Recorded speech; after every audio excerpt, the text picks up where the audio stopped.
V. Rataboli, who is the professor and head of Department of Pharmacology at Goa Medical College and Hospital. I request all the participants to please keep their mics off, and if they have any doubts or queries, the chat on the WebEx platform will remain open. Also, they can message on the WhatsApp group.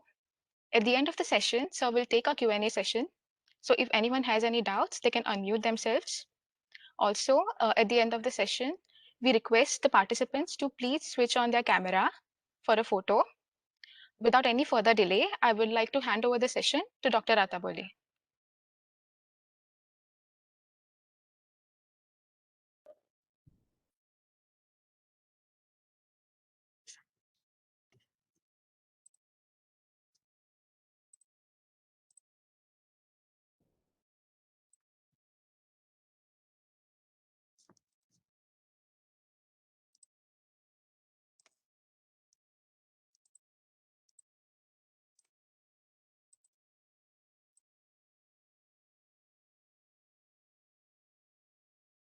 Good afternoon, everybody.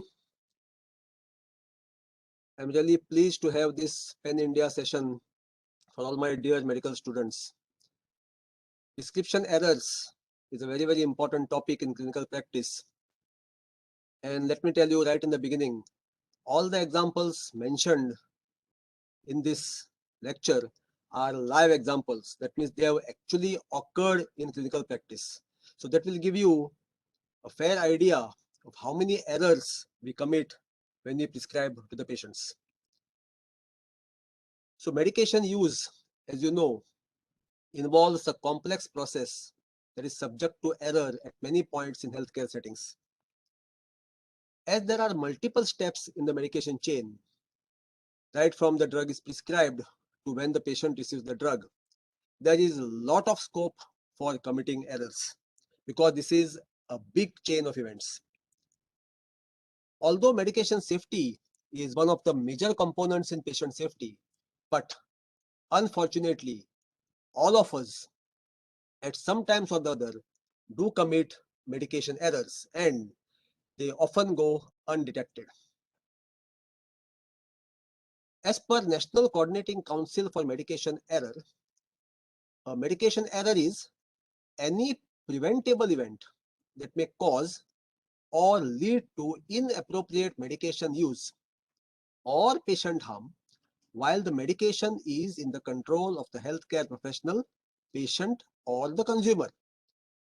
Now, these events may be related to various steps, that is either prescribing, order communication, product labeling, packaging, dispensing, distribution, administration, monitoring, and use of the drugs. Look at the statistics. Medication errors cause approximately 7,000 deaths each year. They occur in just about 1 of every 5 doses given in hospitals. There is at least 1 death per day due to medication error. 1.3 million people are injured yearly due to medication error, and approximately 28% of adverse drug events are related to medication error and are therefore preventable. And mind you, these statistics are not from Goa or India, they are from United States. So if a advanced country like US can have these statistics on medication errors, then we can as well imagine what a country like India may be doing when we prescribe. So as per medication error categorization index, these are the types of medication errors. First category is no error, that is category A, circumstances or events that have the capacity to cause error. Example, illegible prescription due to bad handwriting of doctor. Most of us have so beautiful handwritings that we ourselves can't read. So that itself is having capacity to cause error, because when the prescription goes to the pharmacy, they may find it difficult to read and dispense some different prescription than what is actually prescribed. Second category, error but no harm. Here we have category B, C, and D. Category B, error occurred but the medicine did not reach the patient. Like for example, someone noticing error before the drug is dispensed or administered to the patient. Category C, error occurred that reached the patient but did not cause patient harm. Like for example, a pharmacist has dispensed ampicillin in place of amoxicillin. Although both the drugs are different, they are almost similar. So if one is taken in place of other, there won't be much patient harm. Category D, error occurred that resulted in the need for increased patient monitoring, but no patient harm. For example, gastric discomfort due to high dose of aceclofenac. Many times I've seen people wrongly prescribe aceclofenac thrice daily instead of twice daily. So that itself can cause gastric discomfort. Third broad category is error, harm. Category E, error has occurred that resulted in the need for treatment or intervention and caused temporary patient harm. A common example is starting allopurinol in acute gout. Now, all the students listening to this talk, please remember, in acute gout, you are not supposed to prescribe allopurinol. Allopurinol can actually worsen acute gout. It is supposed to be prescribed after acute gout is over, only to prevent further episodes of gout. So that is in chronic gout. Category F, error has occurred that resulted in initial or prolonged hospitalization and caused temporary patient harm. A very interesting example which has occurred is dispensing Daunil instead of Diawol. Daunil is glibenclamide, anti-diabetic drug. Diawol is antacid. So what can happen? That can be hypoglycemia and hospitalization. That is category F. Category G, error has occurred that resulted in permanent patient harm, like acute kidney injury to amphotericin B in patients with renal insufficiency. In fact, in 80% of patients on amphotericin B, there can be nephrotoxicity. And if the patient has renal insufficiency, then there can be acute kidney injury, which can be permanent. Category H, error has occurred that resulted in a near-death event. Example, cardiac arrest or drug-induced anaphylaxis. And last category is error and death. Category I, error occurred that resulted in patient death. I remember one patient, a young girl who was doing architecture, was prescribed nimesulide for abdominal colic, which was not a very good choice, so that was a mistake. And she developed toxic epidermal necrolysis, which worsened and she died. So it was wrong medication and she lost her life due to our mistake. Now coming to a little different classification, more clinical classification. Errors can be classified into mistakes and slips and lapses. Mistakes can be knowledge-based and rule-based. Slips and lapses can be action-based and memory-based. Just to talk a little more about this, mistakes are errors in planning your actions. These are knowledge-based and rule-based. So knowledge-based is when your knowledge fails you. Like for example, prescribing ampicillin in prostatitis. Ampicillin does not enter the prostate. So prescribing ampicillin in prostatitis would be knowledge-based error. Or as I said earlier, aceclofenac thrice daily. Or being unaware of the interaction between warfarin and erythromycin. Erythromycin can displace warfarin and that can cause bleeding. So this will be knowledge-based error. Rule-based, again, are two types. Good rules misapplied. Example, injecting insulin at different anatomical sites. So when we teach pharmacology, we say insulin has to be rotated. Insulin injection cannot be used at the same site. The sites have to be rotated. What does it mean? Please understand, it does not mean that you give insulin on around the umbilicus one day, then next day thigh, third day buttock, fourth day somebody else's buttock. It is not like that. It is rotating in the same anatomical area. If you are giving on the thigh, on different areas of the thigh. If you are giving around umbilicus, different areas of umbilicus. So this is good rule misapplied if you misunderstand this basic rule. Or injecting diclofenac into the lateral thigh rather than the buttock. I know one case where a practitioner injected diclofenac into the lateral aspect of thigh, and that was a big mistake. It has to be administered in the buttock. Then there are bad rules or failure to apply good rules. Example, using excessive doses of a drug by miscalculation. This usually happens in pediatrics. We calculate wrongly and a child can be given, maybe given a high adult dose. So that can be disastrous in a child. Or prescribing oral treatment in a patient with dysphagia, causing lung aspiration. All these have happened in practice. Second, skill-based errors, what we call as slips and lapses. These are the errors in executing correctly planned actions. Again, there are two types, slips and lapses. Action-based errors, what we call as slips. Erroneous performance, like when a doctor is distracted and writes clotrimazole instead of cotrimoxazole. Or failure of a skill. If you do not know how to give subcutaneous injection, your injection may go intramuscular. Like for example, injecting insulin, which has to go subcutaneously. So you should know correct skill. And this has to be explained to the patient also who are injecting themselves. Then memory-based errors. These are lapses, erroneous memory, like giving amoxicillin in a patient who is allergic to penicillin. If you are having a regular practice and the same patients come to you and you are knowing that this patient is allergic to penicillin, then you should have that memory or write it somewhere on the case paper. Otherwise, you may as well give amoxicillin, which may cause allergic reaction. Then forgetting to specify a maximum daily dose for an as required drug, resulting in poisoning or unnecessary treatment. So many times we write there as required. But what is the maximum dose? How much should you take as required? 1 tablet or 1 BD, 1 tablet, what exactly? So this has to be specified because the patient will not understand otherwise. Now, according to stage of medication use cycle, we have 4 levels of medication errors. Prescription errors, 39%, transcription errors, 11%, dispensing errors, 12%, and administration errors, 38%.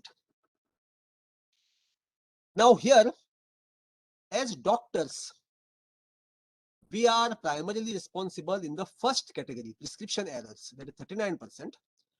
To some extent, maybe administration errors when we administer the drugs to the patient. So that itself is around 72%. Transcription means in some of the institutions, in rather in most of the institutions, during internship, we sit across the senior person. Senior consultant writes his notes and the intern just transcribes on the prescription. He may not understand the consultant's handwriting, so he transcribes wrongly, like Downil in place of Diol. Simple example. So if he does not understand the patient doctor's handwriting, he may transcribe wrongly. A junior doctor may write wrong. That is transcription error. Dispensing error occurs in the pharmacy. So coming to our main topic, prescription errors. These occur when, as a result of a prescription decision or prescription writing process, there is an unintentional, significant reduction in the probability of treatment being timely and effective, or increase in the risk of harm when compared to generally accepted practice. Now, we do not bother much about this complicated definition. In simple words, prescription errors may be defined as an incorrect drug selection for a patient, be it the dose, strength, route, quantity, indication, and the contraindications. So if a doctor has made a mistake in any one of these steps, then it is a prescription error. As Professor Avery has very beautifully put it, prescribing is a skill, and it is one that all doctors should take time to develop and keep up to date. A doctor is always a student. Whether you are a consultant, practitioner, or a novice, you are always a student throughout your life. You have to update your knowledge. You cannot remember only your what is taught in second MBBS and third MBBS and practice throughout your life. Things go on changing every day in medicine. So prescribing is definitely a skill. So what are the factors contributing to prescription errors? There are technical factors, which are indication errors, dosing errors, kinetic errors, and combination errors. And we have lots of contributing factors like illegible handwriting, verbal orders. Many times a junior doctor may ask a senior doctor on phone and he may not understand what the senior doctor has said and he may transcribe wrongly. Sound alike, look alike drugs. This is a big nuisance. We'll come to it a little later. So many brand names look alike and sound alike, and this causes lots of errors in practice. Stress. If a doctor has got firing from his wife, then he may think about it in his clinic and prescribe wrongly. Incorrect diagnosis, inaccurate history. We have no time for history taking many times. We are not interested. We just want to examine, prescribe. No history. You are rightly taught that history can lead to diagnosis most of the times, but we fail to understand that basic concept. Decimal points. If we write 5.0 and that point is not visible, it will look like 50. This is especially important when you write units, international units in insulin. Abbreviations. People nowadays are involved in WhatsApp conversation, and when we write the prescriptions also, we write same abbreviation, CBZ. What is CBZ? CBZ can be carbamazepine, it may be something else, carbimazole, it can be third drug. So if I feel it is carbimazole, you may feel it is carbamazepine. So the same abbreviation may stand true for so many drugs in pharmacology. Look at this prescription. What is this? I'm not able to understand at all. What is this? Is this English or Malayalam? Only SPAS something can be seen there. If you prescribe like this, high chance of category A error. Okay, so now coming to individual category, indication errors, underuse, overuse, and misuse. Underuse is the failure to provide a medical intervention when it is likely to produce a favorable outcome. That means as a doctor, you could have done much better by providing good medical intervention, but you fail. That is underuse. These are some of the examples. Failure to prescribe an ACE inhibitor or an angiotensin receptor blocker to prevent progression of diabetic nephropathy in a patient with diabetes. Second, a very important example, failure to start artemisinin-based therapy in resistant falciparum malaria. You have to start artemisinin immediately. Failure to initiate prophylactic therapy in a severe migraine patient. All these are live examples, as I said, they have actually occurred in practice. So if the patient has repeated migraine attacks, then you have to initiate prophylactic therapy. Otherwise, it becomes a underuse indication error. Overuse is opposite, occurs with unnecessary treatment, like prescribing levofloxacin or moxifloxacin for simple, uncomplicated viral bronchitis or pharyngitis. Most of the bronchitis are viral in origin. So don't be the first to prescribe levofloxacin or moxifloxacin. Second, using antidepressants on an as needed basis. If your girlfriend has left you and you are depressed, then you cannot take antidepressant today and tomorrow and finish it. No, it has to be taken for 3 months or 6 months. You cannot take antidepressants like paracetamol for fever on an as needed basis. It has to be taken for at least 3 months. Using corticosteroids routinely for rheumatoid arthritis, totally overuse. Remember, corticosteroids are last options for rheumatoid arthritis, not the first options. Treating fever of few days with ofloxacin. Ofloxacin is for typhoid fever. 3-4 days fever should not be treated with ofloxacin. Giving repeat prescriptions without keeping a count. Now, this happens in OPD practice. I've seen many times. A consultant writes a prescription and interns go on writing, continue all without actually keeping up count. Same things are continued for months together without actually finding out what exactly was written. But fifth or sixth person in the row may not even know what was written by the first person. He just writes city all because my previous person has written city all. So that is overuse. Using two similar drugs or drugs with similar spectrum in a single prescription. When I conducted a study on prescription analysis, I found so many prescriptions in practice where there were two similar drugs. One classical example was tablet paracetamol 500 milligrams. Second, another brand which also contains paracetamol 500 milligrams. So the practitioner does not know what exactly he has prescribed. He has just prescribed a brand without knowing that he has prescribed same drug twice in the same prescription. That becomes overuse.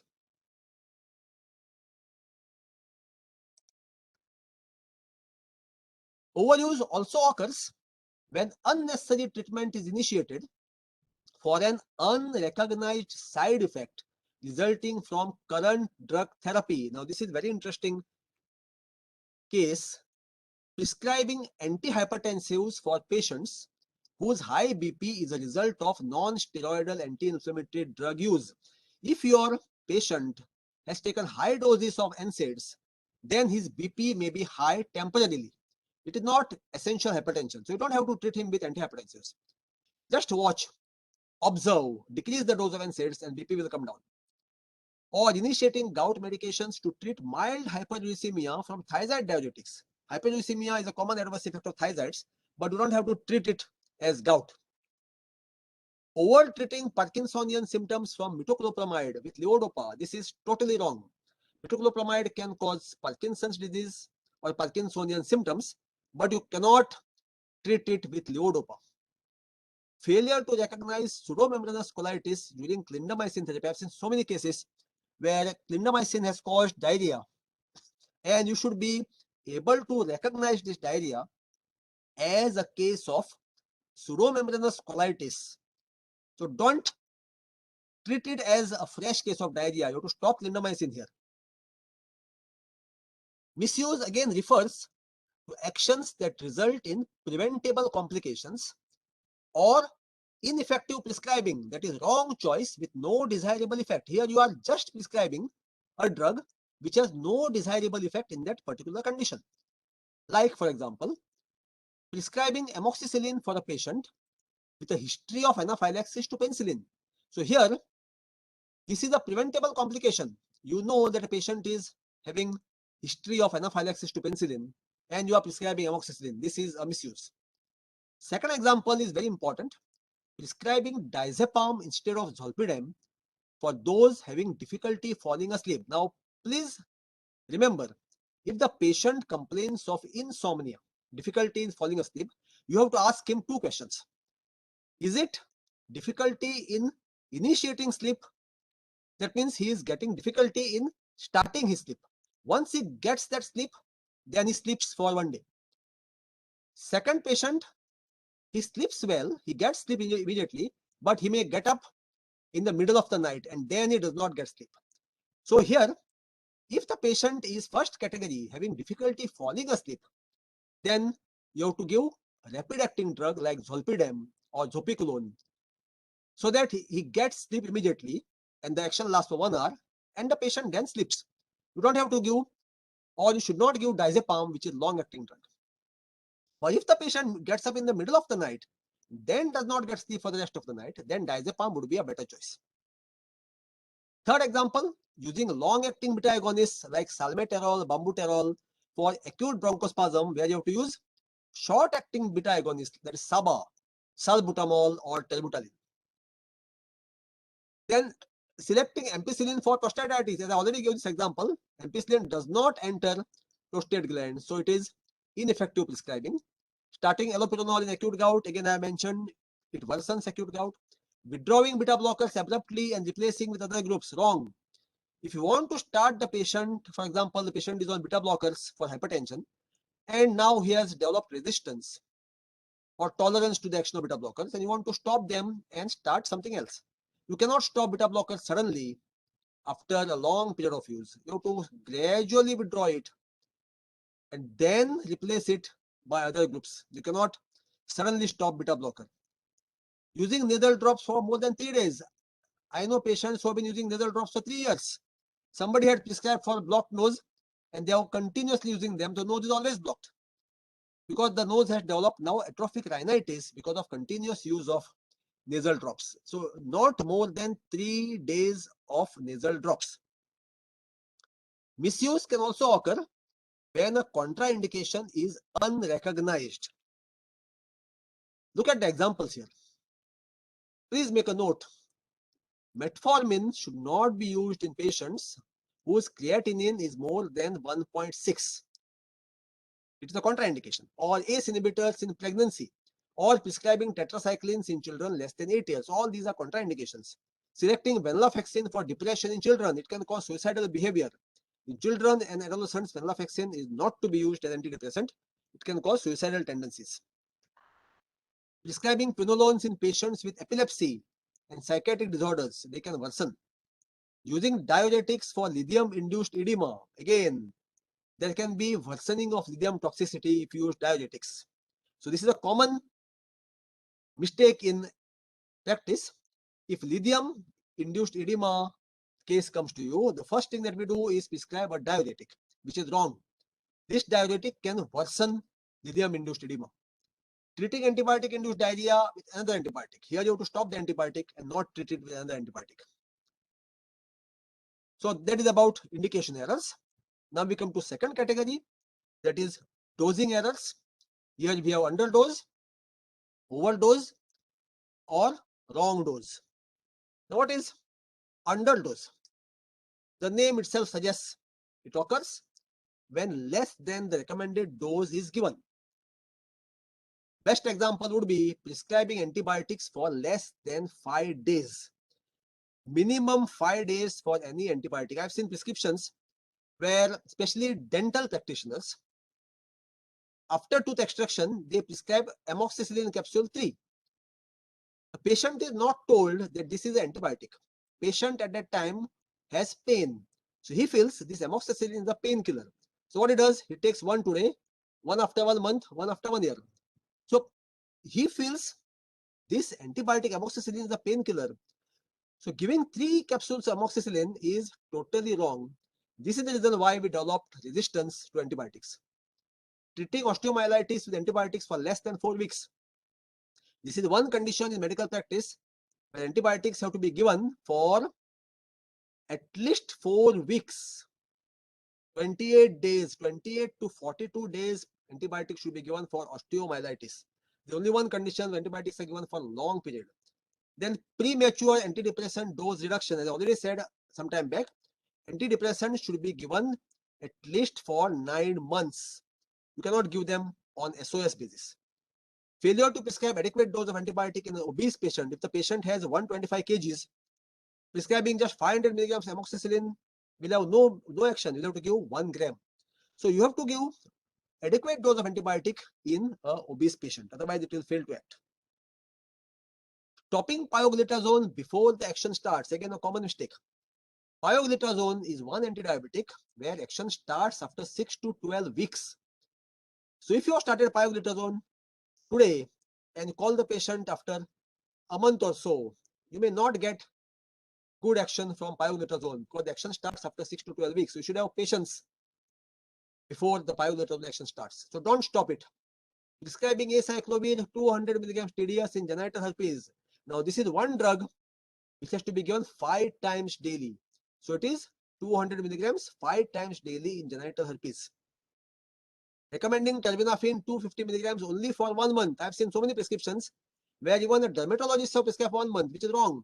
For onychomycosis of fingernails, minimum 3 months.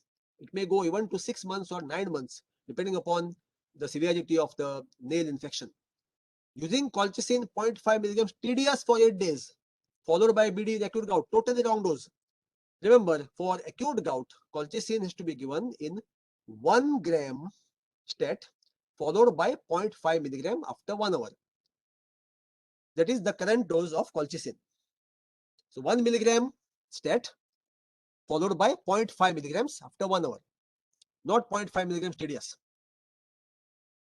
Overdose also occurs when more than the recommended dose is given.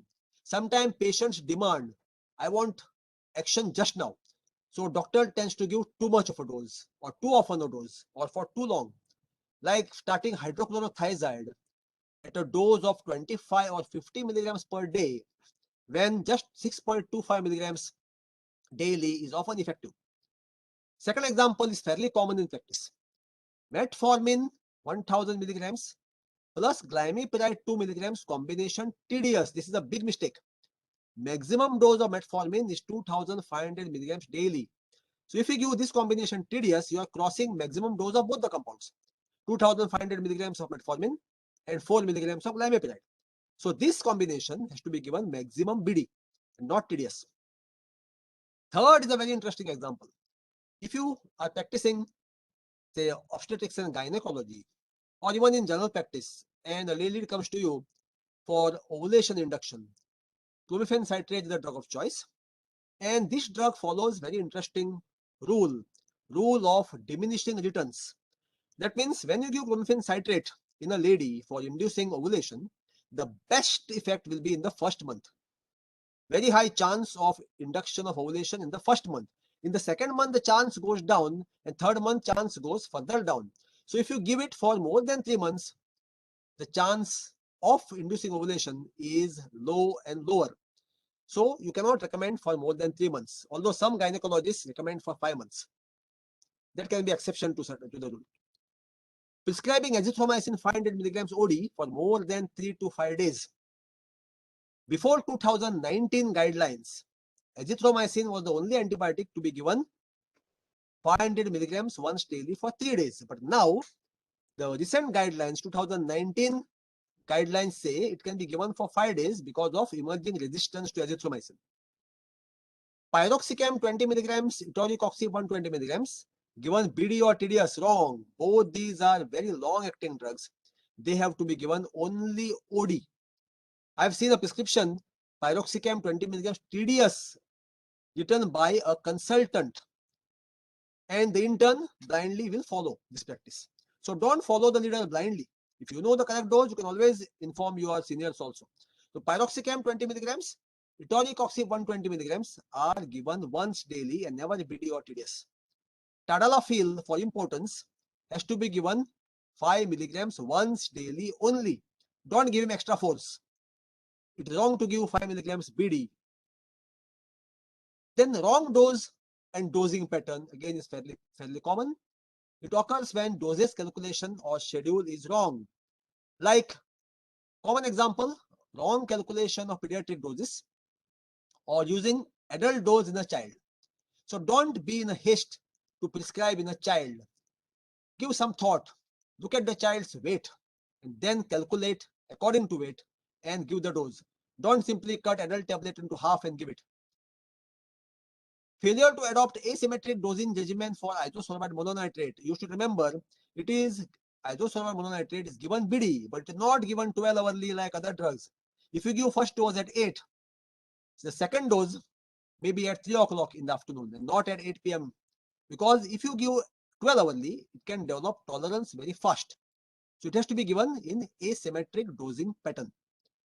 Chloroquine given TDS in Vivax malaria. Chloroquine has a very specific dosage schedule: 600 milligram stat, 300 after 6 hours, 300 second day, 300 third day. It is not like other drugs given TDS in Vivax. Please remember that. Acyclovir given 400 TDS in chickenpox. Again a mistake. In chickenpox, acyclovir is given in high dose of 800 milligrams QID. This is one indication where acyclovir is given QID. All other indications, it is 5 times. So remember, in chickenpox, it is 800 milligrams QID and not 400 milligram TDS. Sudden withdrawal of corticosteroids after high dose and prolonged therapy. This is something for you to remember. If the corticosteroids are given in a very high dose, you cannot withdraw them suddenly, just like beta blockers. But if you have given corticosteroids maybe 10 to 20 milligrams for a week, then you can suddenly stop them. So the limit is around 20 milligrams or not more than 20 milligrams for a week.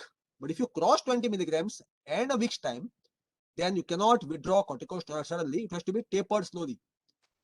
Then depoxetin given TDS or just before coitus for premature ejaculation. No, it has to be given 1 hour before.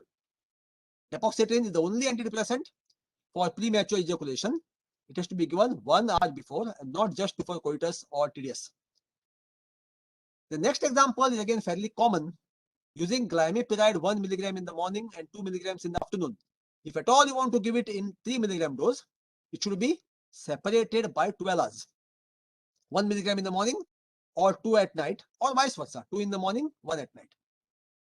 Last example, I've seen so many cases prescribed wrongly.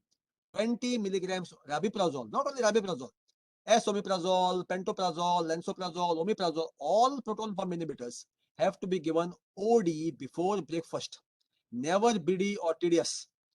I've seen gastroenterologists who are specialized in gastroenterology prescribing rabiprazole BD or even TDS, which is wrong. Just because you are super specialist, you cannot do something super special. That is wrong. Super specialist should be prescribing correctly and not wrongly. You are not setting a good example to juniors. Third is kinetic errors occur when pharmacokinetic parameters are not considered. These are extremely common in practice. I'll give some live examples, very, very common examples. Giving iron salts on full stomach. When we prescribe iron salts in a pregnant lady, it is prescribed for full 9 months. And if you give them on full stomach, or if you don't tell the lady that you are not supposed to take on full stomach, then iron absorption will be hampered. Absorption is decreased on full stomach, and on empty stomach, there is gastritis. So it has to be given 1 hour after lunch. Half empty, half full. So please remember, iron salts to be given 1 hour after lunch. So stomach is half empty, half full. Advising proton pump inhibitors anytime. As I said some time back, proton pump inhibitors have to be given 1 hour before breakfast, because proton pump is active only in the morning, not in the afternoon or night. So there's no point in prescribing proton pump inhibitor after dinner or at bedtime. There is no proton pump activity that time. So you are doing wrong thing. It has to be given when proton pump is active 1 hour before breakfast. Third example is extremely common. Prescribing anti-coated aspirin, ecospirin after lunch, or with H2 blockers or proton pump inhibitors. You ask any doctor, ecospirin after lunch. This is absolutely wrong practice. Ecospirin or anti-coated aspirin is specially prepared route of dosage form, where aspirin is coated in that special coating, enteric coating, which is supposed to dissolve only in small intestine, that is in alkaline medium. So when you give it after lunch, when the medium is alkaline, the coating will dissolve in the stomach itself. So you are doing injustice. The aspirin will dissolve in the stomach and cause gastritis. So if you have to give, you have to give it 45 minutes before lunch. Enteric-coated aspirin should be given 45 minutes before lunch, so that it nicely goes in the intestine and the coating dissolves in the alkaline medium of small intestine. So less chances of gastritis. And you should never give it along with ranitidine or omeprazole, because that will decrease absorption of aspirin. So if you give aspirin along with that, then you are decreasing the efficacy of, if you give PPI or ranitidine along with aspirin, you are decreasing the efficacy of aspirin. So please remember this point. Last example, again, very common. Not giving ampicillin or azithromycin on empty stomach. Most of the practitioners prescribe azithromycin 500 milligrams after dinner or after lunch. No, it has to be given 1 hour before lunch or before dinner. 500 milligrams 1 hour before meals daily for 3 to 5 days. Please remember this. Injecting insulin in different anatomical regions to rotate sites. I mentioned this some time back. Injecting insulin aspart and lispro 30 to 45 minutes before meals. No, wrong. Both are rapid acting insulin analogs. You have to give them 5 minutes before. If you give 30 to 45 minutes before, the patient may go into hypoglycemia and collapse. These cases have occurred. Not advising patients to take acarbose and voglibose, which are alpha glucosidase inhibitors, at the first bite of each meal. Now, these drugs have to be taken at first bite of each meal. That means you take acarbose and start eating. Take voglibose, start eating. Don't wait. Prescribing albendazole after dinner. Again, common mistake. When you are prescribing albendazole for worm infestation, it has to remain in the gut or in the intestine rather. So if you give it after dinner, it will be absorbed. Meals will allow more absorption of albendazole. So here you do not want albendazole to be absorbed in circulation. You want albendazole to remain in the gut.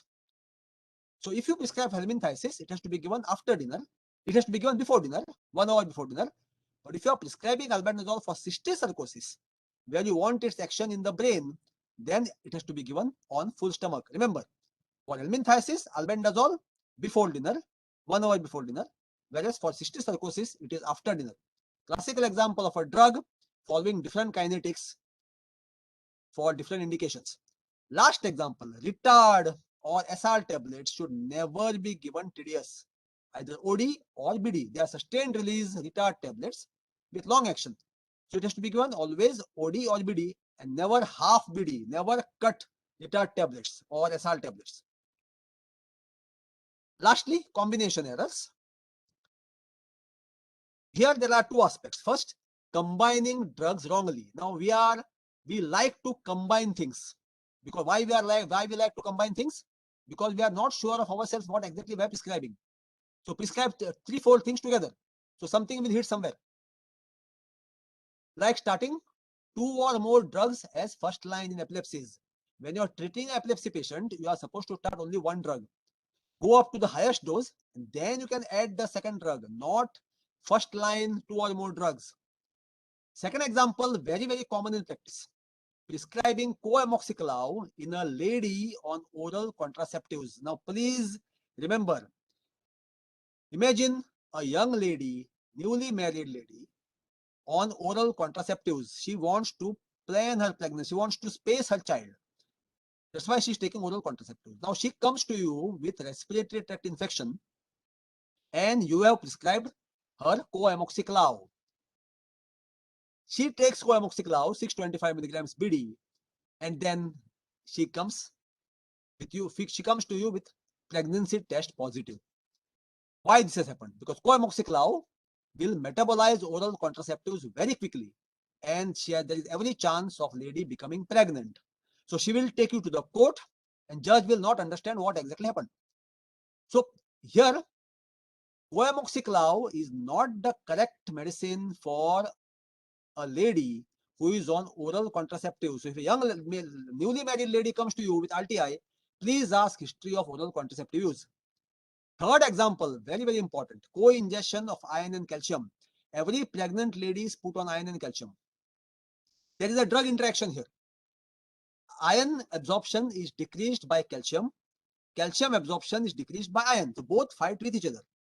That's why when we give iron and calcium on together, there is loss of benefit of both.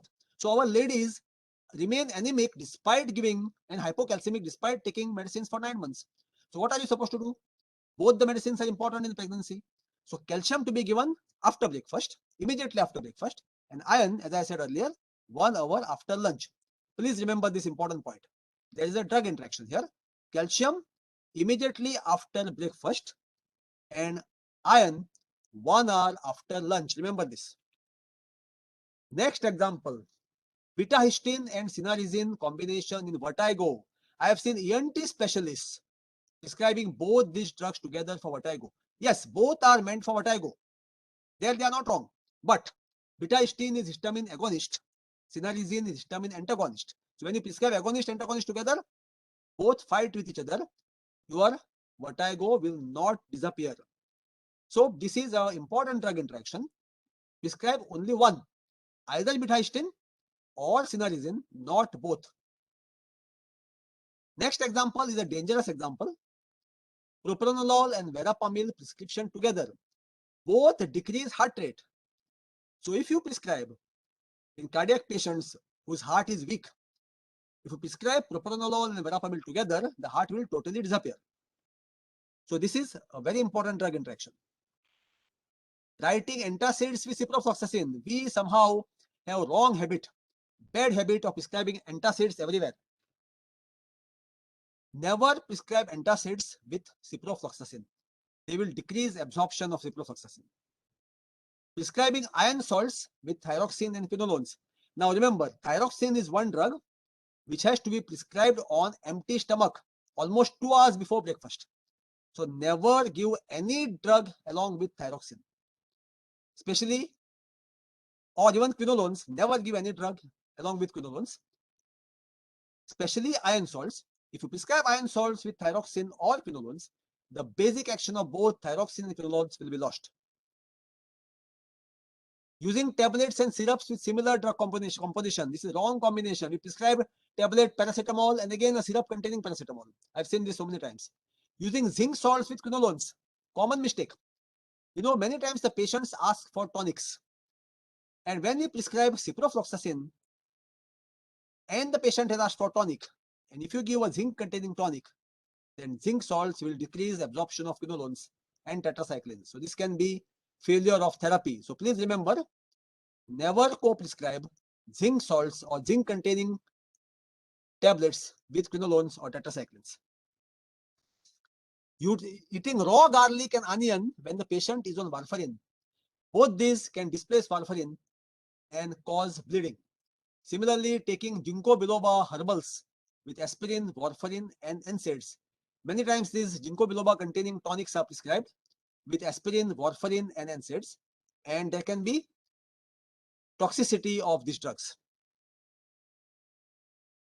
Using normal dose of antihypertensives with NSAIDs, as I said some time back, NSAIDs can increase hypertension, increase blood pressure. So if the patient is having hypertension first only, and he is on antihypertensives, and now for some reason you have to prescribe NSAIDs for a long period of time, then there's every possibility that they will increase the blood pressure. So you will have to increase the dose of antihypertensives also in that situation.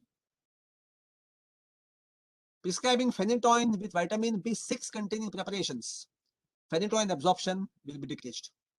Using calcium in patients put on ofloxacin and tetracyclines. Again, calcium will decrease absorption of ofloxacin and tetracyclines. Common drug interaction.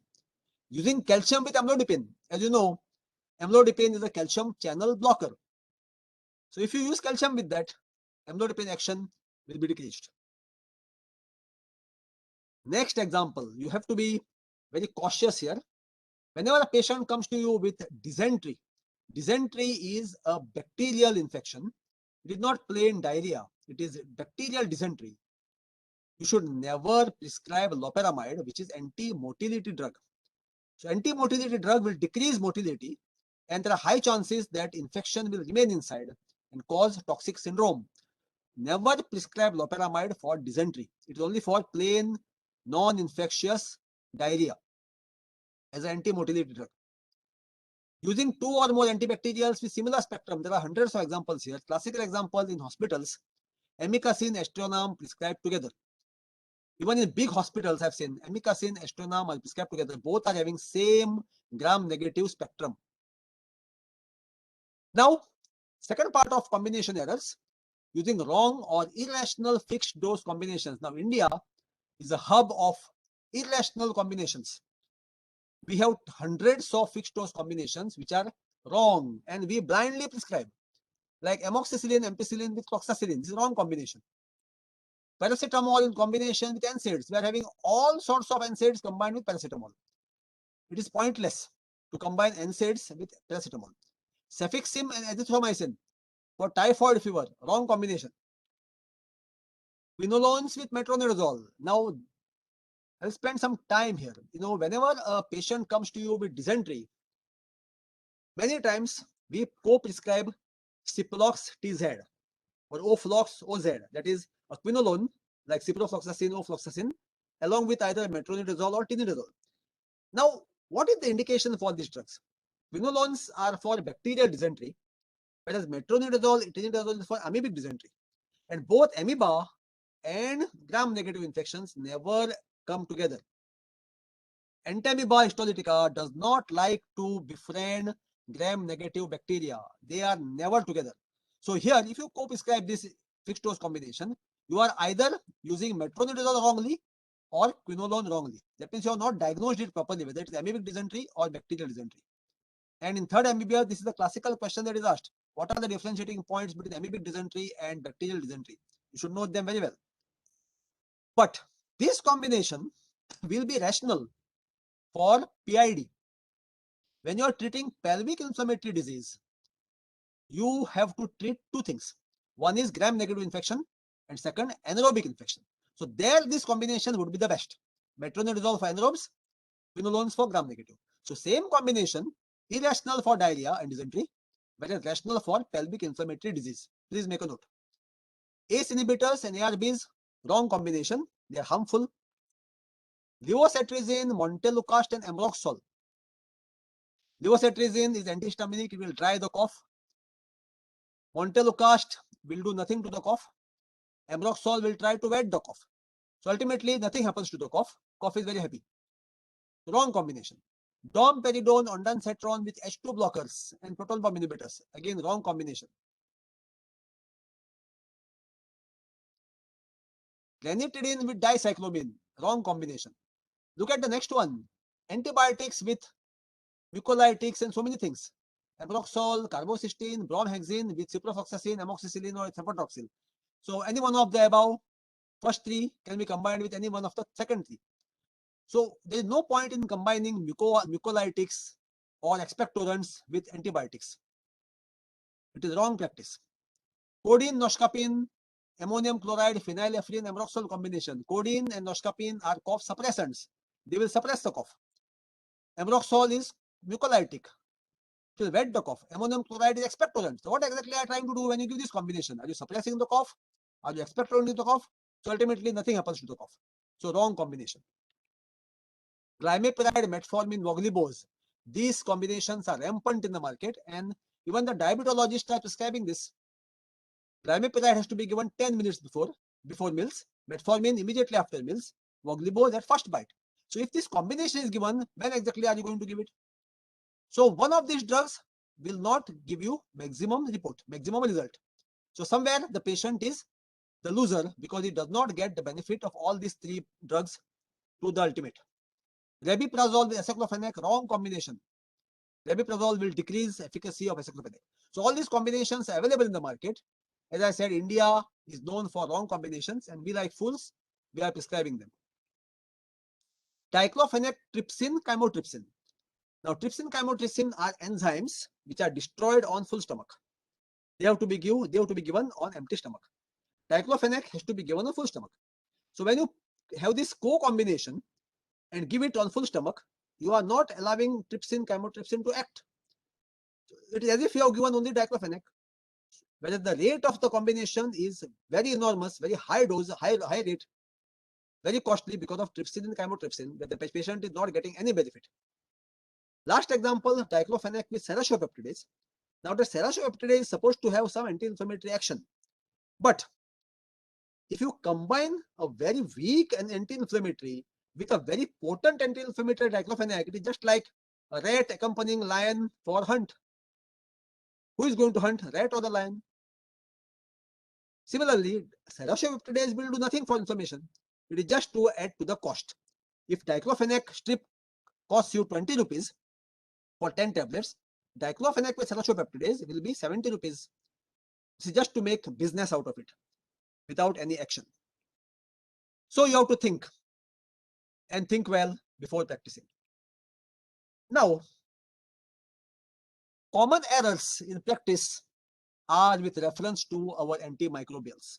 So I'll just spend some time here to discuss prescription errors in antimicrobial therapy. Some of the examples we already discussed when we discussed in general, but these are specific examples in antimicrobial therapy. Look at what World Health Organization has said in its report. Antimicrobials are used by too many people to treat the wrong kind of infection in the wrong dosage and for the wrong period of time in both industrialized and developing countries. So we are doing too many wrong things at one time. So what are the errors that we commit? Errors of choice and errors of administration. What are errors of choice? That means we choose antibiotic wrongly. Because of lack of knowledge, we choose antibiotics wrongly. And second, we have chosen antibiotic correctly, but unfortunately given it wrongly. So we come to, again, live examples. Coming to errors of choice. Treatment of non-responsive, that is viral or fungal infections with antibacterials or antibiotics, like amoxicillin for mumps. I have seen one consultant surgeon prescribing amoxicillin for mumps. Mumps is a viral condition. Or ampicillin for ringworm. I don't know from where this brilliant idea has come, ampicillin for ringworm. Most common situations where we go wrong are fever, sore throat and diarrhea, which are usually viral in condition. So, very beautiful quote. For sneezy nose, runny bowel and congested chest, have you thinking of antibiotics? Think again. So if there's a patient coming to you either with fever, sore throat or diarrhea, never be the first one to prescribe antibiotics because they could as well be viral conditions. Wait for a few days. Treatment of infection without bacteriological information or knowledge. Now, when we finish second MBBS, pharmacology, we have passed pharmacology, we are least bothered about what is taught. When we finish third MBBS, Again, we are least bothered of medicine. We have already forgotten our microbiology. So when a patient of perennial cellulitis comes to us, we do not know exactly which organisms play a role here. So we prescribe amoxicillin because that is one antibiotic which we know and remember. But our microbiology knowledge tells us perennial cellulitis is a mixture of gram-negative and anaerobes, just like PID. So here the best choice would be ciprofloxacin, metronidazole, and not amoxicillin. Treatment with agents that cannot reach site of infection. I already told you one example, ampicillin prostatitis. Other examples could be clindamycin in anaerobic brain abscess or itraconazole in fungal meningitis. Both these, clindamycin, itraconazole, do not reach the brain. They do not cross blood-brain barrier. So there's no point in giving them for either anaerobic brain abscess or meningitis. It will be wrong prescription, error of choice. Treatment with expensive drugs. Now, many times, those of you who have entered internship and are listening to this talk, you will realize and agree with me, during internship, medical representatives will come and give you incentives, a nice pen for your wife, which stops working the next day. So you are now very happy. Somebody has given me one pen, which is useless. So you are going to prescribe his product, cefuroxime, for the next patient which comes to you, without realizing that the patient cannot afford your cefuroxime, which is 300 rupees a strip. Coamoxiclav, again 200 rupees a strip. This RTI can be treated with simple amoxicillin, which costs around 20 rupees or 30 rupees. So we are treating with expensive drugs just for some favors from medical representatives, which is wrong practice. Treatment with toxic drugs, uncomplicated UTI with amikacin. I know big hospitals, if a young girl comes with uncomplicated UTI, there's no need to admit her and put her amikacin. The simple 5-day treatment with ciprofloxacin at OPD level is enough. Candidiasis with amphotericin B, a toxic nephrotoxic drug. So here you can just give clotrimazole or any nitroimidazole ointment. So do not treat with toxic drugs. Treatment with agents with previously produced hypersensitivity reactions. Now here, remember, you are young professionals now. You will immediately, after some time, will go into practice. You have to remember your patients very well. Patients with history of allergy. Make a note. If the patient comes to you with some history of allergy, make a note in the case paper. Give them one card which mentions that this patient is allergic to this. Like, for example, the patient is allergic to sulfur. Then you cannot use a sulfonamide like cotrimoxazole in a patient having history of Stevens-Johnson syndrome. Patient will worsen immediately. Or patient having history of penicillin allergy, you cannot use amoxicillin. So you have to remember your patients very well and make a note. Treatment with agents previously ineffective. Now here you require real knowledge of the patient. If the patient was given penicillin in Staphylococcus aureus infection in the past and it was ineffective, and similar infection comes to him again, then there is no point in prescribing the same drug which was previously ineffective. Because same drug which was ineffective earlier will not be effective in the same patient in similar situation. Very important error of choice. Treatment without considering host factors like pregnancy. Tetracyclines, efavirenz are contraindicated in pregnancy. So you have to consider host factors like pregnancy before prescribing a drug. Or treatment with agents regarded unsafe for use in a particular age group. I've just quoted a few age groups here. Like children, fluoroquinolones are contraindicated in children up to 18 years. Ceftriaxone contraindicated in neonates. Tetracyclines in less than 8 years. Zanamivir in less than 6 years. Cotrimoxazole in less than 2 months. So if you prescribe any one of these drugs in these age groups, then it is a contraindication, unsafe for that age group. So you should keep these in mind. So whenever you start your practice, please make a list of certain drugs which are unsafe for certain age group.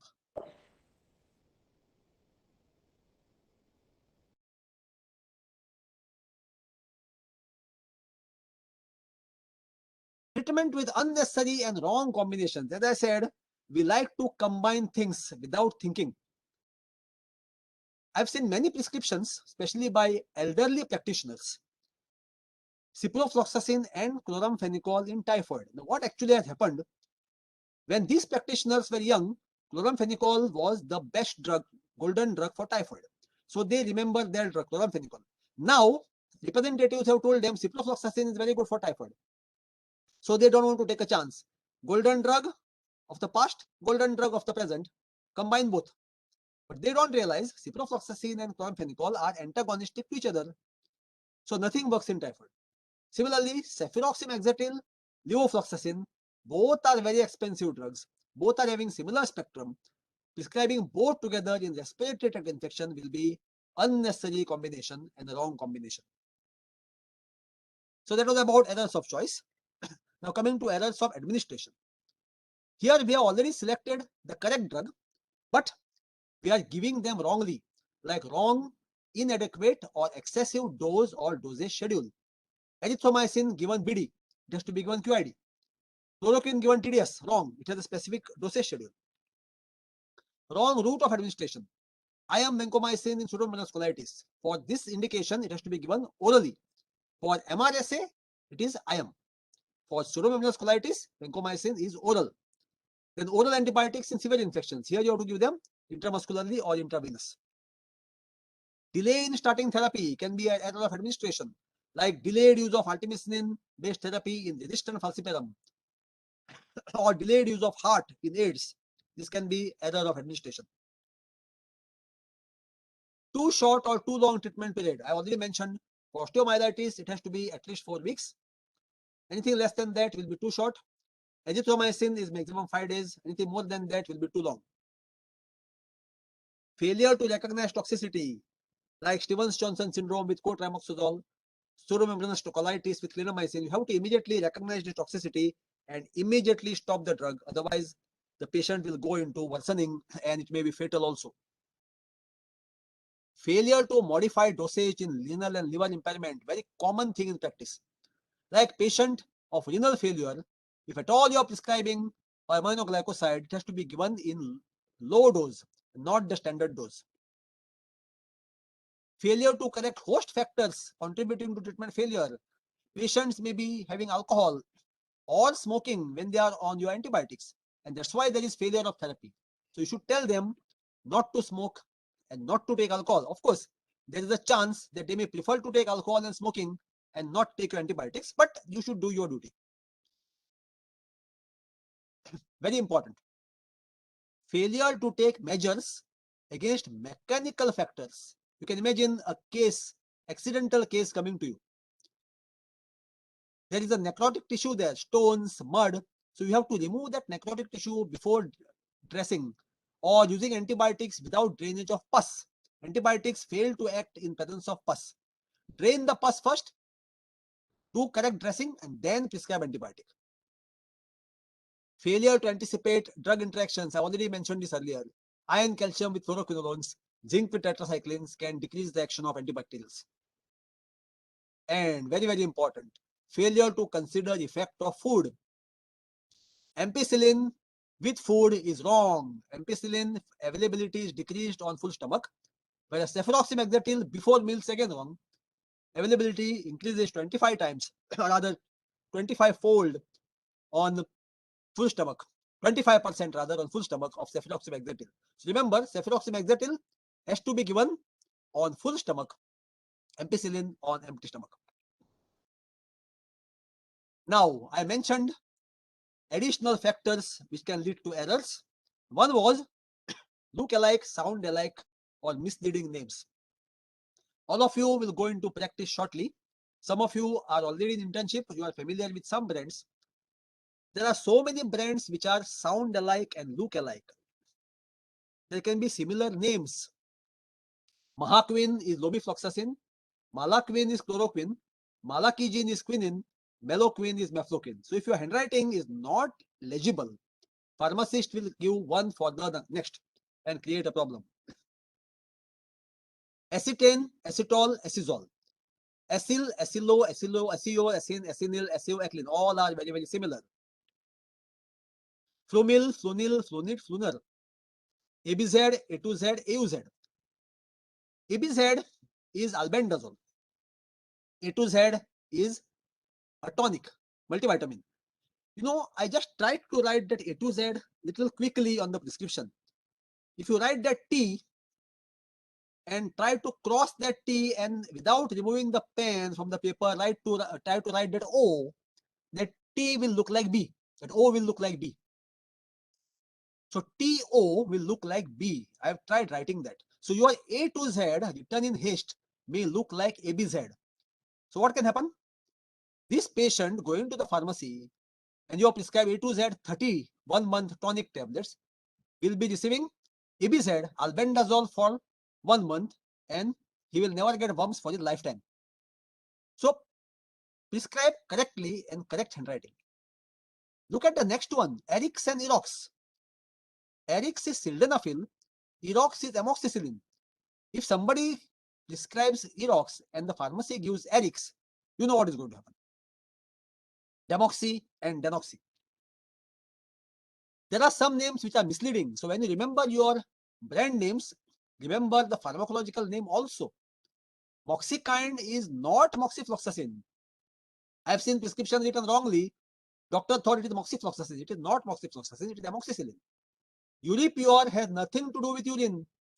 I know one practitioner who had given Uripure for a young lady with urinary tract infection, thinking it is ciprofloxacin, but it is unfortunately allopurinol. Wrong nomenclature. Similar sounds.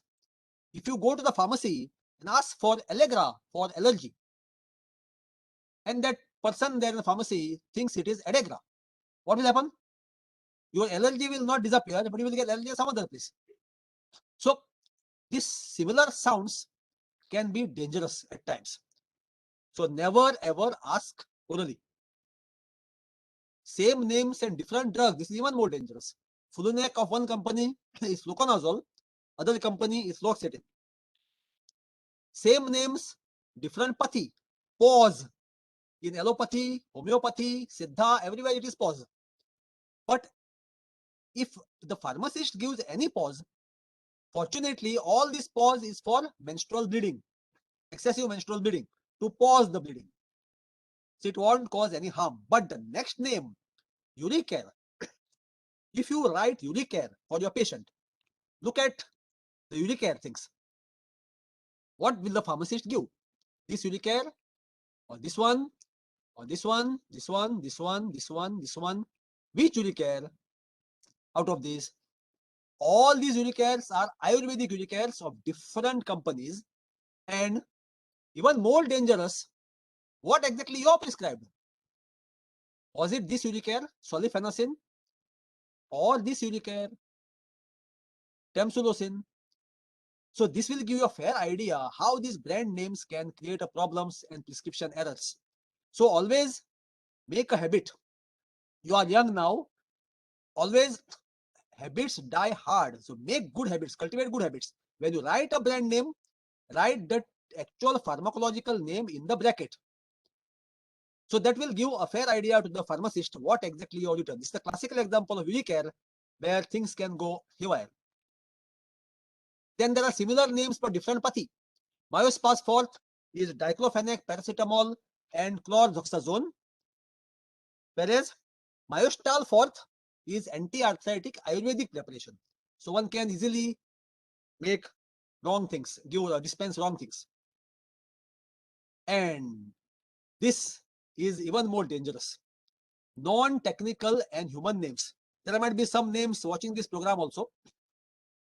Rupal, Alex, Lorna, Zita, Mac, Lucy, Lee, Glenn, Arti, Alka, Alu, Filaha, Oh No, Yes, Upright, ATM, Uplift, 1, 2, 3, Pop-Up, Zoom, Pizza, Katappa, Jai Ho, Salazar, and Rectum. There are many more. This is Katappa. You can imagine if the patient is Basappa and you prescribe Katappa, how the prescription will look like. You can imagine yourself. And this is terrific. Rectum 500. This company should be thrown out. Rectum 500. This is nonsense. And I don't know how the Food and Drug Administration has allowed this name. And look at this. Medzol. One extra zero or one less zero will be very dangerous. Medzol 40 is esomeprazole, 400 albendazole, 200 itraconazole, wet is febendazole, suspension is something else, RD is something else, DSR and D. Same Medzol, but different combinations. So if you just write Medzol without that 40 or 400, 200, pharmacist will give whatever he has in the pharmacy and create a big problem for the patient. So now we come to how to minimize prescription medication errors. So a few things which have to be kept in mind. To determine appropriate drug therapy, prescribers should be staying abreast of the current state of knowledge. Very important. It is especially crucial to seek information when prescribing for conditions and diseases not typically experienced in the prescriber's practice. You have to make a list of your drugs. What exactly you are going to practice? What type of specialty? General practice, specialty practice, and make a list of your drugs. Prescribers should evaluate the patient's total status. Review all existing drug therapy before prescribing new or additional medications. You know, people like to doctor shop. There are specialists and super specialists. I know patient going to one ENT for right ear and second ENT for left ear.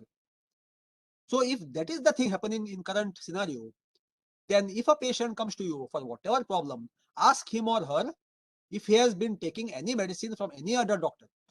Because there is every possibility that you are going to prescribe same thing again. Handwritten order should be completely readable. Illegible handwritten order should be regarded as potential error. Category A, as we have seen in the earlier part of the lecture. Drug orders should be complete. They should include patient's name, generic, that is trademark drug name, route of administration, dosage form, dose, strength, quantity, frequency, everything. Because the names may be same, dose may be different, or dose may be same, names may be different. So many complications can occur in the practice, as you have seen. Always use leading zero before the decimal expression of less than 1. Example, 0.5 ml. Never write 0.5. If that point is not visible, it will become 5 ml. Conversely, terminal zero should never be used, like 5.0 ml. No. I have seen one prescription where insulin was prescribed 5 units, but that intern wrote 5.0 units, and that point was not exactly visible. So the patient thought 50 international units or 50 units of insulin, and in the first dose itself, patient was unconscious, had to be hospitalized. So do not make that mistake. When possible, avoid the use of decimals. Example, 500 mg instead of 0.5 grams. And spell out the word units. Example, 10 units regular insulin rather than writing U. This U may be looking like 0 because of your beautiful handwriting. Be familiar with a few brand names with their constituent drugs and doses. Make your own list of P drugs. Write the generic name alongside the brand name. As I said earlier, always a good habit to write the brand name of your choice, but write the generic name alongside it so the pharmacist knows what exactly you are prescribed. No verbal prescriptions. They should be reserved only for those situations in which it is impossible or impractical for the prescriber to write the order. Prescriber should dictate verbal order slowly. You have to spell out the order, not just the name, because the pharmacist there or the nurse there on the other side may take it in the other sense. They may not understand what exactly you said. Special caution is urged in the prescribing of drug dosage in the teens. Teens means 13, 14, 15, 16. Your 13 may look like 30. 15 may look like 50. So these teens, you should always say 1.5 or 2.5 or whatever, 1.3 or 1.4 instead of saying 14 or 15. Order should be read back to the prescriber by the recipient, that is nurse or the pharmacist. When read back, the drug name should be spelled to the prescriber. And when directions are repeated, no abbreviation should be used. Say 3 times daily, not TDS or TID. Written copy of the verbal order should be placed in the patient's medical record, later confirmed by the prescriber. This happens in hospitals. If an emergency comes at night time and the doctor is far away, he has to order verbally, but all these precautions have to be taken. Never prescribe verbally to a patient. This is a rule. If at all you have to prescribe verbally, it has to be either to a pharmacist or a nurse, that too with all these precautions. Few examples of ADRs due to your prescribing errors. Look at these conditions. Case histories. Loose motions in a 67-year-old lady. She was prescribed loperamide 2 milligram TDS and she has been taking it for 20 days. Doctor did not tell her when to stop. She went on taking 2 milligram TDS for 20 days and she came with constipation, hard stools, rectal bleeding and lower abdominal pain. Second case, fever in a 17-year-old boy. Look at what has been prescribed to him. Chloroquine, thymoquine, cefixime, ofloxacin, diclofenac, paracetamol, everything on the earth. The prescriber does not know what exactly is happening here. He has prescribed for malaria, typhoid, everything. Patient came with abdominal pain and vomiting. Third case, joints pain in a 37-year-old woman. What was prescribed? This is disastrous. Aceclofenac and paracetamol, BD, and etoricoxib OD, 2 anti-inflammatories together. Very, very wrong practice. Plus anti-arthritic Ayurvedic prescription. The lady came with severe gastritis, nausea and vaginal bleedings, which is very, very rare following NSAIDs. This is because of very high dose of NSAIDs. So, how will you achieve balanced prescribing? Whenever you are prescribing something, you have to ask 9 questions. Is there an indication for the drug? Is the medication effective for the condition? Are there important comorbidities that could affect the response to the drug? Is the patient already taking another drug with the same action? Are there clinically important drug-drug interactions with other drugs that the patient is taking? What is the correct dosage regimen, dose, frequency, route, formulation? What are the correct directions for giving the drug? And are they practical? What is the appropriate duration of therapy? And lastly, is the drug cost effective? Patient should be able to afford it. So these are the 9 questions which you are supposed to ask yourself. Indication, effectiveness, diseases, other similar drugs, interactions, dosage, orders, period, and economics. So, are you ready to prescribe? So, what is the need of TAR? We need to be able to discuss errors openly. You know, the good habit is whenever you meet, your friends meet, you can always discuss prescriptions. How are you going to prescribe this case? You can discuss various cases, discuss the errors openly, encourage reporting of errors, maintain a culture that is non-punitive and blameless. Healthcare providers will then be able to learn from the errors and give better patient care. Thank you. Best wishes for an error-free practice. Okay. Okay, we go to the questions.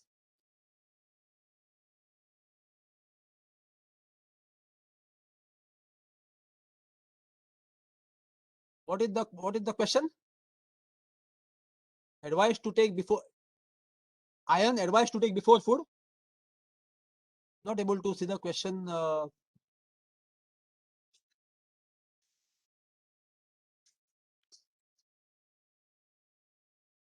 Okay, what has to be done if iron is prescribed 2 times a day and calcium BD as well? One dose will overlap. In such situation, what has to be done? Also, in patient with CKD, in whom many drugs are prescribed, including PEN 40, can iron tablet be advised to take before food? Now, this is a good question. If iron and calcium both are prescribed BD, then what you can do? You have to adjust the timing very well. Calcium has to be taken after meals for better absorption. Iron can be taken 1 hour later. There is no problem. If you take calcium immediately and iron taken 1 hour later, it won't interfere. But the point is, iron and calcium should not be taken at one time. So once the calcium is given after meals, it is immediately absorbed. Iron can be taken 1 hour later. So there is no problem. Now in patients with CKD, including PAN 40, can iron be taken before food? No. Iron should never be taken before food. Iron has to be taken 1 hour after lunch only. PAN 40 can be taken before.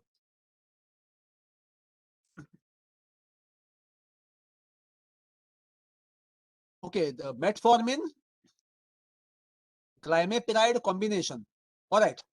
Now, this is a very, very common combination in practice. Metformin glimepiride. Now, you can give this together, but what you should do, tell the patient to take this combination 10 minutes before meals. If you are giving it BD, 10 minutes before breakfast, 10 minutes before dinner. So here, after 10 minutes, you are immediately taking the meal. So metformin, there won't be any problem. But glimepiride has to be taken 10 minutes before. So this combination can be taken, but 10 minutes before. Third question, if a patient is taking thyroxine tablet for hypothyroidism, when should the PPI be given if it is required to give PPI? Okay, good question. Here, thyroxine has to be taken very early, maybe at 7 o'clock or even before that. After 1 hour of thyroxine, you have to take PPI, and after that, the breakfast. So thyroxine can be taken quite early, maybe 2 hours before breakfast. 1 hour after thyroxine, give PPI, and 1 hour after PPI, take the breakfast. So that is the correct regimen if the patient has to take thyroxine and PPI. But never give thyroxine and PPI together. Thank you for that comment. Okay, metformin when creatinine is above, no. Above 1.6, metformin is contraindicated. So now the question will be, metformin is the drug of choice for type 2 diabetes mellitus. But if the creat is 1.6 or above, then the best choice would be either start sulfonylurea or teneligliptin, sitagliptin, gliptin drugs. That is the best choice now. Start with gliptin, either teneligliptin or sitagliptin or vildagliptin with sulfonylureas, but no metformin for patient with 1.6 above. Good questions.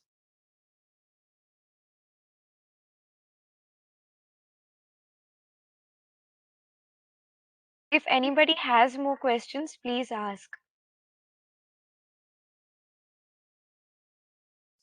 Gliptin is given when? Gliptin is one anti-diabetic which can be given either just before or just after.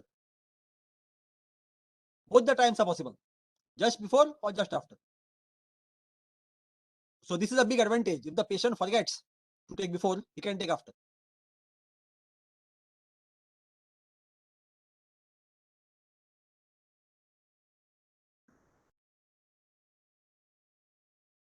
We'll wait for 1 more minute to see if there are any questions.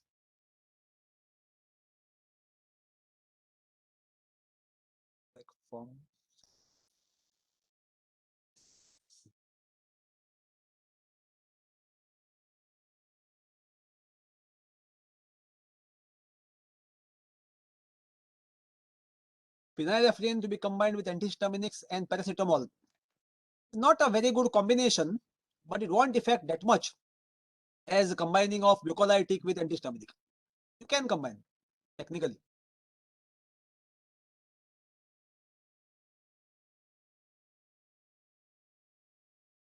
When are antibiotics usually taken?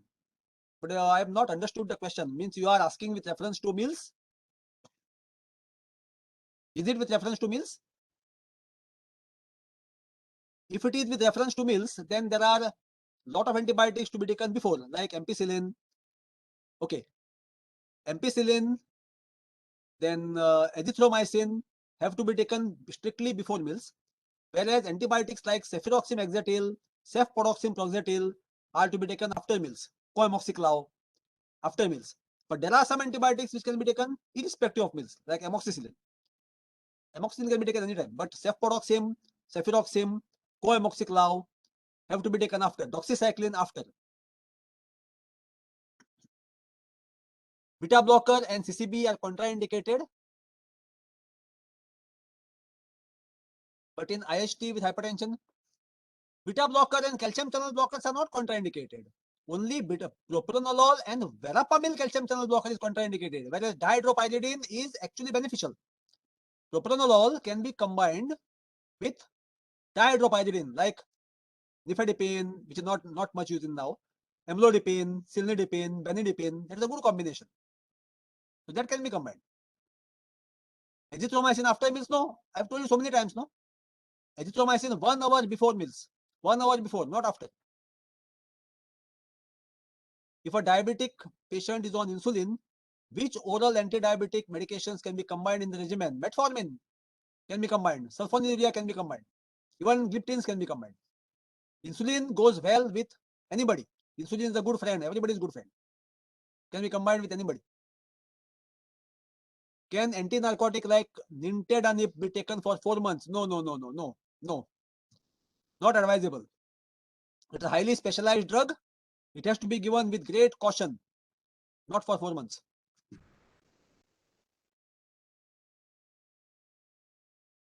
Isn't Benadryl a bogus combination considering that? Yes, absolutely, I agree.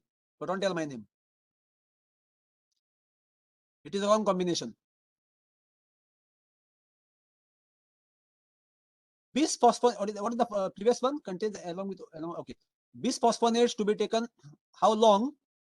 There is no duration as such. It depends upon the patient's condition. But one thing, as you have asked this, bisphosphonates should not be combined with calcium. I have seen a lot of cases where even orthopedic people, for their osteoarthritis or for hypocalcemia, they prescribe bisphosphonates like alendronate, zilidronate with calcium. They are contraindicated. Both do not go well together. You cannot combine bisphosphonates with calcium. Either this or that. What should be given to a patient suffering from fever because patient wants medication immediately? Paracetamol. Best drug for fever is paracetamol. Nothing more than that. Only when you diagnose the cause of fever, then you do other things. See, in renal and hepatic failure, there's a big list of antibiotics which can be given, but you have to modify the doses. Even aminoglycosides can be given in renal failure, provided you modify the doses accordingly. There's a big separate lecture by itself. All iron salts are equally well tolerated. It depends upon patient to patient. All iron salts, if you give properly, they are well tolerated. But out of your list, fumarate is the best. Can we combine linezolid with cefuroxime in a diabetic patient on insulin? Is have undergone soft tissue injury. Linezolid with cefuroxime is not a good combination because cefuroxime itself has all the full spectrum, positive and negative. So no need of combining linezolid with cefuroxime. Just cefuroxime is enough. 500 BD.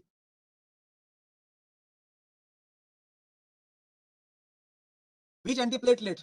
Any antiplatelet. There's no specific thing. Best combination would be aspirin with clopidogrel, either alone or combination.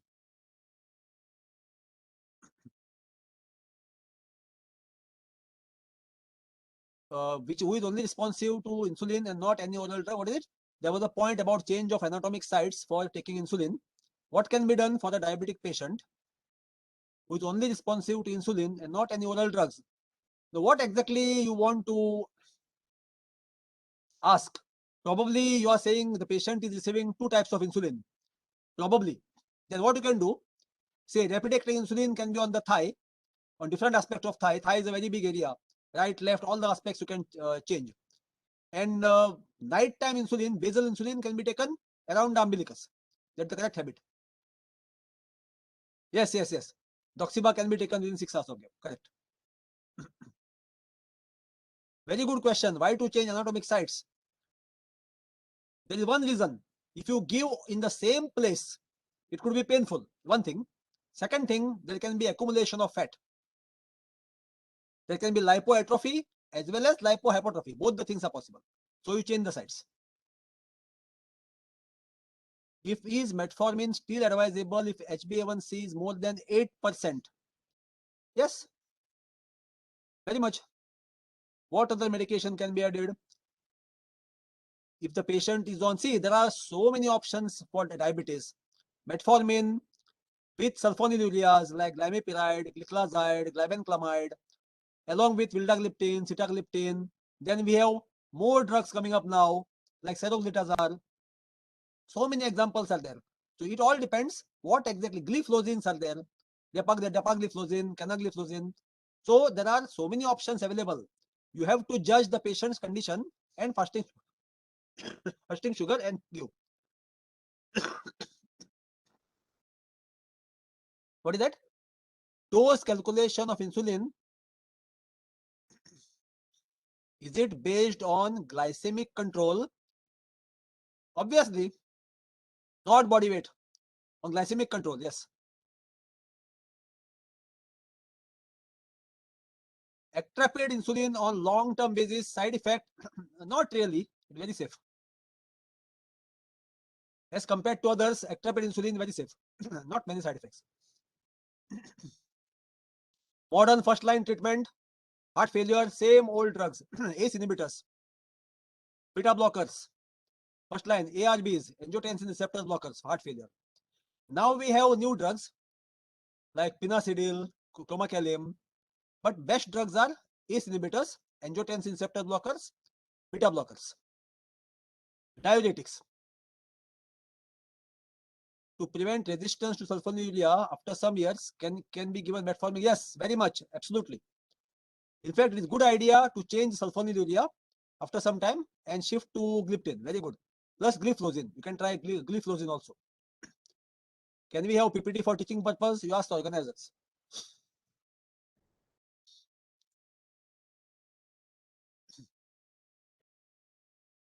What is the ARI means what? ARB and angiotensin converting ACE inhibitors, you mean? ACE inhibitors and ARBs cannot be combined. Rosuvastatin over atorvastatin, only advantage is HDL cholesterol increases better with rosuvastatin. That one advantage, HDL cholesterol. Yes, ACE inhibitors, heart failure, very much. Drug of choice, no? ACE inhibitors in heart failure. ACE inhibitors, angiotensin receptor blockers, beta blockers, diuretics.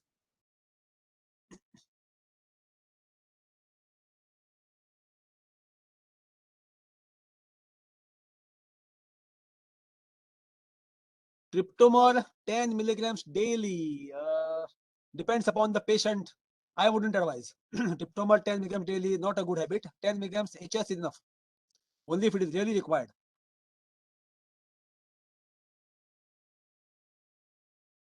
Nortriptyline, pregabalin should not be stopped suddenly. It should not be stopped suddenly. If the patient is taking this combination for neuritis, then you should not stop it suddenly. You slowly taper it. Instead of BD, you can go to OD, then make it alternately, and then slowly stop. Don't stop suddenly.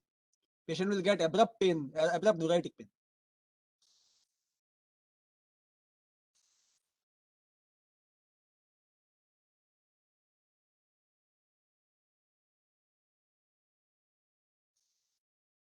Okay? Shall we stop? I'm really happy for getting so many questions. Nice to be amongst the students. Thank you. Good evening, everyone. I'm Mithila Prabhudesai, and I'm the president of IMAMS in Goa.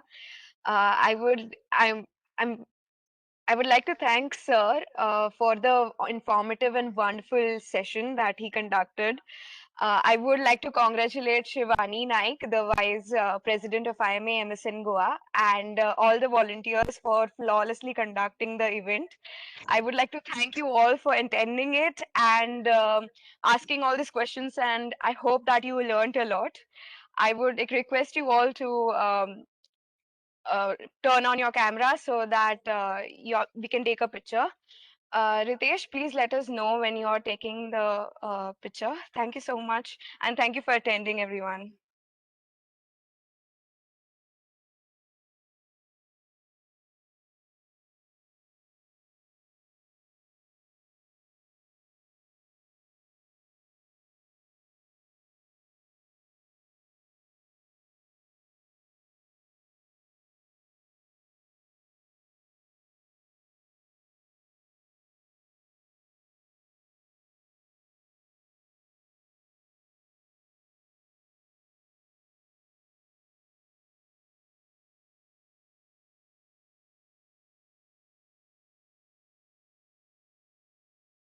I request everyone to please turn on your cameras.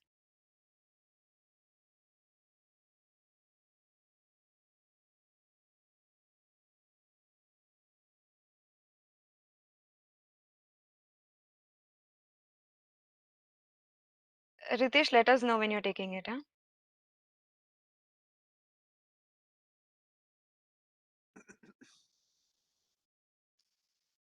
Nice to see everybody's faces now.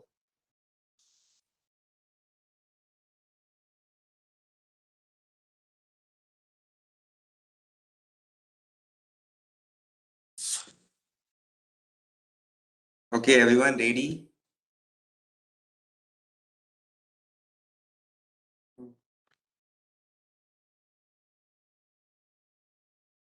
Everyone ready? Can I click? Everyone say cheese.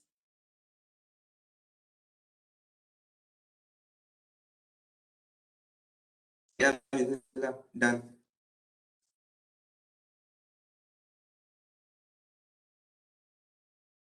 Thank you so much for attending. Hope you had a good day. And yeah.